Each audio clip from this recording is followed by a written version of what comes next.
এরা দাঁড়ায় পিছনে ফিরে দাঁড়ায় আছে কেন? একটা মেয়ের আপনাদের এত ভয় লাগতেছে, এত লজ্জা লাগতেছে আপনাদের? এরা ভাই এরা মূর্খ, ইংলিশ বুঝে না, বাংলা কও, বাংলা কও, এরা সেই ইংলিশ বুঝে না। সবাই তো কোথায় চাকরি পায় আসছে, ইংলিশ কেমনে বুঝবে?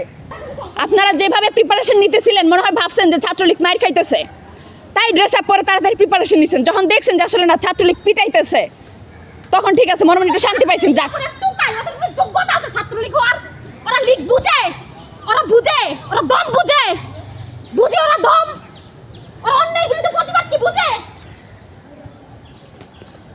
ওরা অন্যায় বিরুদ্ধে প্রতিবাদ কি এটা বুঝে। দেখেন যে আমার ভাই বোনেরা রক্তের কিচ্ছু করতে পারে না। আপনারা এখানে দাঁড়িয়ে রয়েছে, আর লজ্জা লাগতেছে এনাদের? আপনারা এখানে দাঁড়িয়ে রয়েছেন, আল্লাহ ছাত্রলীগের লোক ওনারা কি করবে? এরা ছাত্রলীগের কোঠায়, এরা ছাত্রলীগের কোঠায় ইহা পাইছে, চাকরি পাইছে। আমাদের ক্যাম্পাস, আমাদের ক্যাম্পাস, আমরা এই ক্যাম্পাসে আসছি নিজের যোগ্যতায়, আমরা একটু দালালি